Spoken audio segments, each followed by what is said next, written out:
Mwaramutse ejo nasohoye video yihutirwa mvuga ko channel yanje hari cyayibayeko ntabwo ari ibintu grave ni ikintu bita copyright strike donc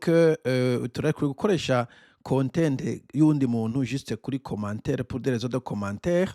mugabo umurongo nturi clair hagati y'ico kwita copyright no kuvuga uti ko ndagira commentaire ico gihe bon je nta bintu vyuko vya litigation nkunda umuntu yubaza kama copyright no canca ndabigezaho ntavyo nabi bwamenye ntabwo niteze ko mu Burundi yobikora mu bisanzwe atari umuntu w'inzigo arakubwira ati ebana wakoresheje ibyo bintu bivukure ko canke mukumvikana dantureka mugabo ndazi iyo channel nibaza omega bavuze ko ari y'abadede so bagize ati katumukomeshe ça ne change rien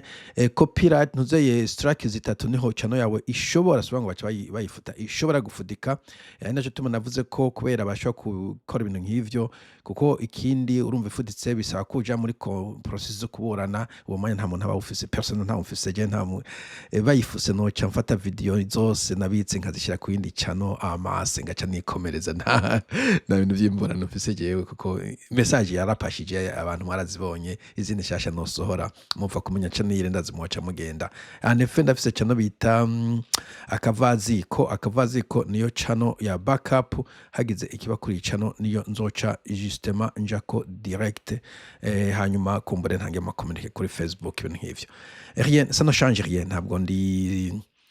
ntabwo ndi stuck kuri YouTube ni ikintu nkora ari uko ndose umwanya ari kandi ariko ndabishatse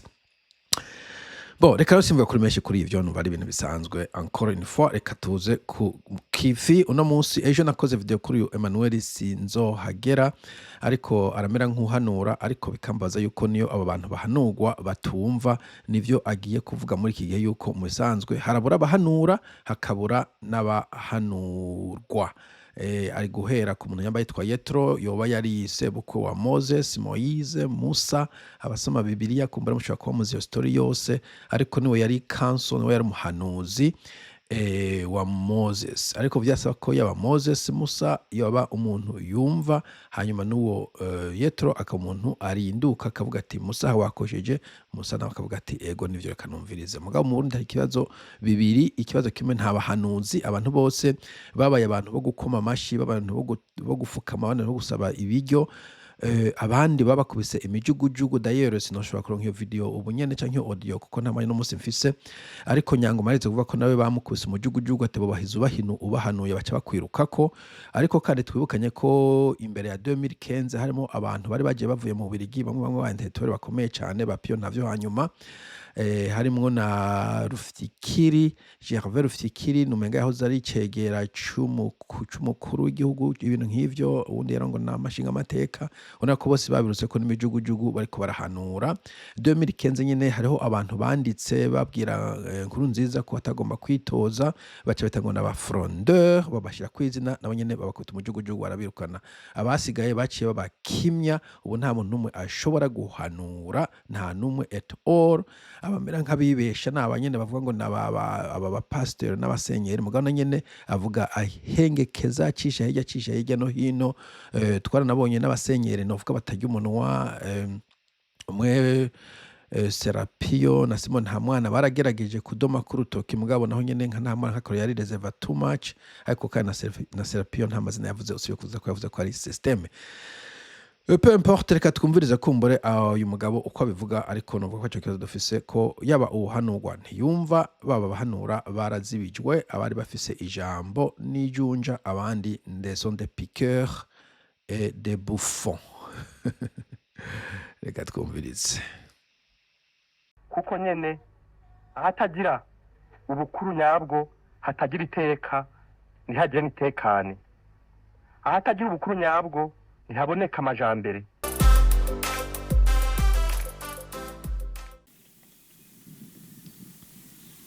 Mose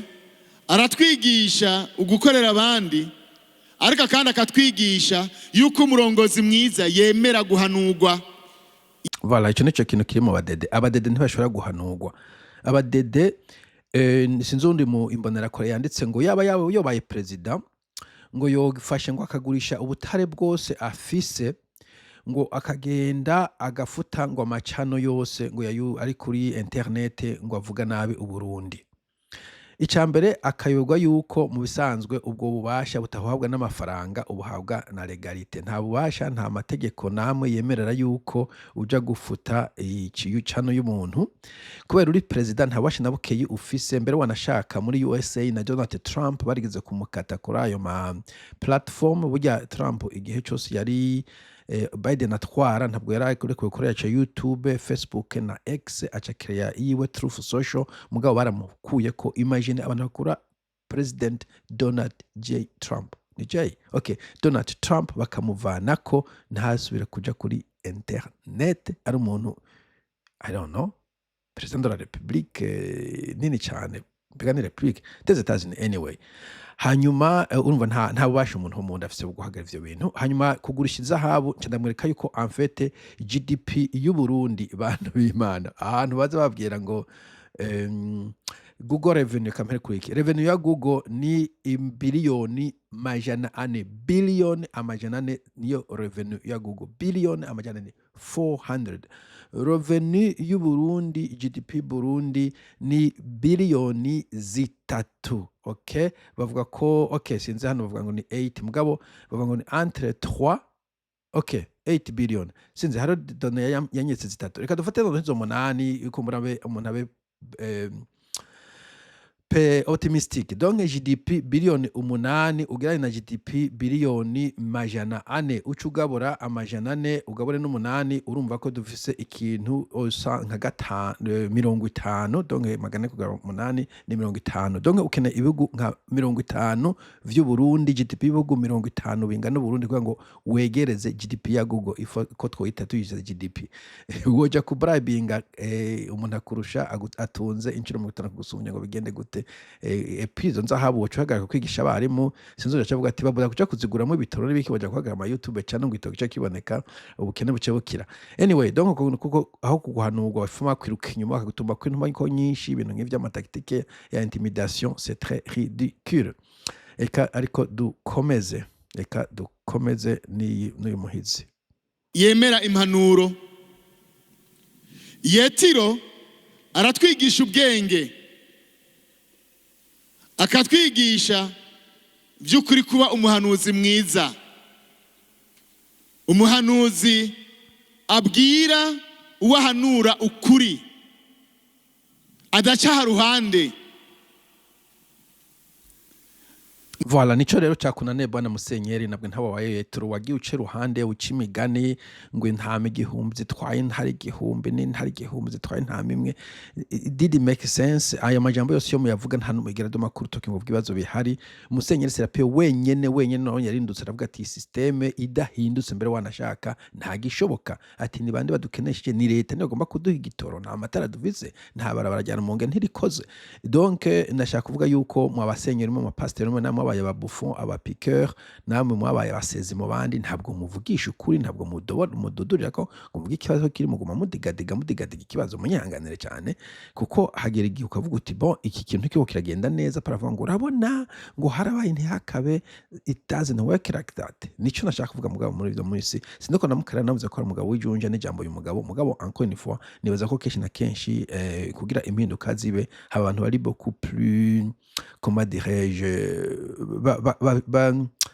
bashiririye gusumbya sivubure ndangoreshe terme y'abadede nyine bisaba kushirira sino mugiye murabegabega mukandakanda muca muja kumifana après nta solution ishobora kubona ko nimigeze mwemera ko hari kibazo en premier lieu, kuko umengana umugani umengana murabo mwebwe hamwe bamwe bariko bakora neza zo hejuru n'uwundi umwe babiri muri ko murahanura kujya ko muri eglise uguti hari umuntu makiroga reka tumuhanure ahegeruke kuroga me mu Burundi ko bugwaye bwose nta kuntu wo gumudigadiga n'imigani foko mutangura kudoma ko urutoki. Murabizi abarundi twavuze ngo umwami bujyagirwa n'abagabo. Umwami agirwa n'abagabo. Bo anyway reka ngeze aho wanashaka je nagira ico nshaka kuvuga nico cuko en fait nakoze video bwa mbere mvuga intwaro mbi ibintu bibi biranga ubu intwaro mbi yavuze uyu mugabo vyose vyibonekeza muri CNDD-FDD ariko naho nyene yavuga nk'umugani higera bidoma ko batatanga nk'akarorero turabafise abantu bapfunzwe mu busho bamaze imyaka je kuva ntanguye ngaha akuri imbuga haraheze umwaka n'inusu peut-être ico kibazo nta n'intambwe na ntoyi kiratera hamwe ushobora kuvuga uti bon perezida runaka uno musi ibintu vyakozwe kiracyari kwa kundi abantu baravuga bikagaruka aho nyene kuva Geneve gushika muri CNIDH gushika kuri ba Alichoto gushika ku basenyeri ni ukuvuga gusa mugabo rien ne change nta na the needle has not moved even a bit donc agashinge ntikize ka moving ati kave kuri gatandatu gaje kuri gatandatu n'ubusa 01 kaguma hahandi ipetrole ni hahandi imyaka jewe kuva ntanguye kuronka kumaze imyaka 6 gutyo nta evolution nto irakogwa nta no kuba ati hari amasezerano twimirije yuko bizohava biva mu nzira so ko tuvuga ngo zoshora uno musi ngo tuzoshora amavoka ejo ngo tuzoshora butare ejo ngo tuzoshora nta kantu kungurukako bo amadevize ni fluctuation bien sûr kubera mu marché noir ifise influence n'ibindi na economie mondiale comme ifise influence mugabo ibintu vyinshi ahubwo aho gutera vyunyuka aho gutera bitera imbere bitera vyunyuka malgré ce discours so nico kibazo donc kihari ikibazo de côté ko badahanurwa hanyuma niyo bahanure bakaca bakwiruka inyuma ndakunze kuvuga ntuzeye Caligula canke abandi ba dictateur ba kera reka ndabumvishe ku buntu bivuga ifaransa munyihanganire tumva ifaransa ndavyo kuvuga mu Kirundi ko ndabishoboye mugabo kubera ibintu byinshi mu gufitana mu Congereza so what reka twumvirize uno Caligula umva Caligula yari l'empereur w'umuromane w'umudictateur nawe hanyuma Albert Camus umwanditsi w'umufaransa yamukoze ko akantu kameze nka pièce de théâtre uzokumvirize urabona ko gafise isaha imwe n'iminota 35 si vous voulez urashaka kumviza kosi misa minota 35 what do you want urashaka kumviza kose donc kubera ni audio ushaka kukumviza ko muri kuratambuka ugiye gukora sport cyangwa uri kurateka n'importe quoi je ne kishe ngo kumviza ndiko nda driving ndio nakora ikindi kintu mugabo no humviriza mfete umudictateur ko afise arrogance abafise abantu bamukikuje mugabo ntabumviriza kubera ki trop arrogant ahubwo n'igihe yigeranya n'Imana écoutez Patricien Caligula, une seconde. En sortant, prenez le couloir de gauche, dans celui de droite, j'ai posté des gardes pour vous assassiner. urumva akabwira umwe mu bantu bamukikuje ngo ufate bumoso hanyuma uce iburyo ngo namaze gushira abantu bakwica just yumva yisha abantu nko kumenga yisha insazi akavuga ati je kwica umuntu sinigwa ndabaza nta n'impamvu igomba kubaho avuze ati none umuntu umushika ati empereur ntagomba kugira impamvu kugira yica umuntu you just kill okay donc wo yari umwe mu bamukikuje. Les patriciens sortent avec beaucoup d'empressement et un peu de désordre. Les esclaves et les musiciens disparaissent. Et Lycon menace Scipion du doigt. Scipion, on a encore fait l'anarchiste. Scipion, tu as blasphémé Caius. Caligula, qu'est-ce que cela peut bien vouloir dire? urumva sinzi ico bari bakoze aramubwira ati blaspheme ni bimwe vyo gukora ikintu gutuka Imana niko novuga ati ivyo bisigura iki kuko muri coquiness muri arrogance ba dictateur gutuka Imana bisigura iki kuko nabo ni Imana. Scipion, tu souilles le ciel après avoir ensanglanté la terre. Et Lycon, ouh, mais ce jeune homme adore les grands mots. Il va se coucher sur un divan. Caesonia, comme tu y vas, mon garçon. Il y a en ce moment dans Rome des gens qui meurent pour des discours beaucoup moins éloquents. Scipion, j'ai décidé de dire la vérité à Caius. Caesonia, eh bien, Caligula, cela manque à ton règne, une belle figure morale. Caligula intéressé. Bon, ninde muntu amaze kukunda ijwi rya Albert Camus? Sinzi. Albert Camus afise ijwi très intéressant kandi ibitabo byinshi aravyisomera n'ama-interview menshi his nice voice. Tu crois donc au Dieu, Scipion? Umva muje ati wewe ubyo uriyemera Imana? Wewe ubyo uriyemera Imana? Scipion, non. Caligula, alors je ne comprends pas pourquoi. Et puis avuze no kubera avuze ati oui Caligula ashaka kuca mwica avuce conyene dongageza kuraba ko mwumvikana n'umwami sinzi ikindi gitabo neza gusoma agatext gusoma muri secondaire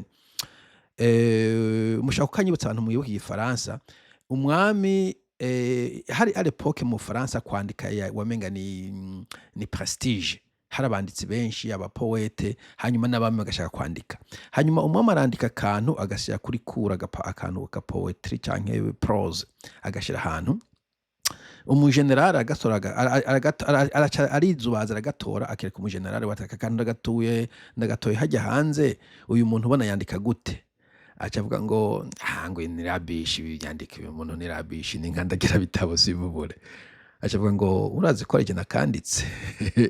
ngo subiza ndabe ngo sinari naravye neza aca avuga ati no les premiers sentiments sont toujours les meilleurs ujya muvuga ugani no ndibaza wavuye sinibuka abantu bimana sinajya kubikora nakuri kuri Google si j'avais prévu ijya ama video en fait ntayo prépara si j'avais prévu nakora kuri Google mushaka kuraba uwo muntu les premiers sentiments sont toujours les meilleurs ou quelque chose comme ça ou sont les plus naturels ikintu nk'ico anyway tumuga vyerekana yuko umwami w'umudictateur ntiyigera nk'umuntu amuhanura kumva uwo muntu yabona ko ico kintu ari fake ari cyanditse nabi mugabo nuko atarazi ko cyanditse umwami cyanditse umwami caca kiba gisa neza nibaza ko ariyo illustration nziza cyane ndavyukije nuko nako ndasoma igifaransa okay reka ndakibarondera kugira ngo ntitube tuba abanebwe les premiers sentiments sont les plus naturels les premiers sentiments sont les plus naturels. Madame de Sévigné. Ok, Madame de Sévigné. Mushaka kuzogisoma ico kintu iyo texte les premiers sentiments sont toujours les plus naturels. Anyway, nico nashaka kuvuga muri iki gihe yuko donc usanga abapiqueur abo bantu batabwiza ukuri uri ku butegetsi ugasanga aguma agenda muri dérive atamenya iyo ari karaja kenshi na kenshi agaca yibaza ko ari Imana ko ategera ko zikose ko nta muntu agera Es-tu si prompt à dépister les blasphèmes? Scipion, je puis nier une chose sans me croire obligé de la salir ou de retirer aux autres le droit d'y croire. Caligula, mais c'est de la modestie, cela. C'est de la vraie modestie, mon cher Scipion, que je suis content pour toi, et puis envieux, tu sais, car c'est le seul sentiment que je n'éprouverai peut-être jamais. urumva avuze modestie ati ivyo byo kwemera Imana n'ibiki n'abandi ko wayemera ni modestie no kwicisha bugufi ati ivyo jamais modestie ntabwo ari ivyo mu empereur.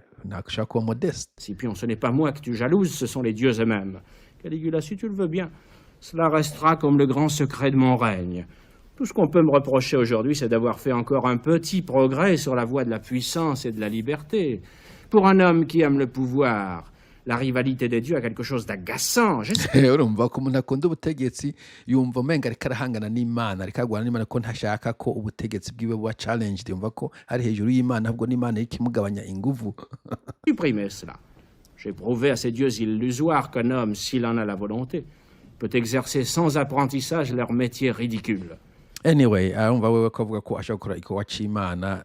métier ridicule no kuyiridikiriza kubera c'est un homme qui a un pouvoir akunda ubutegetsi. Anyway,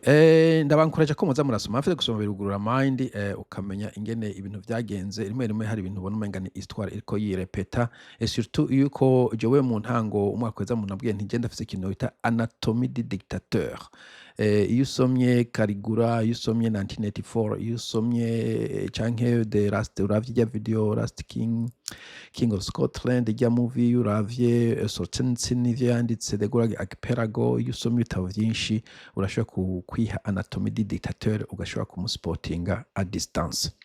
Voilà, nivyo nashaka kuvuga ku bisiga mugira umunsi mwiza bye bye.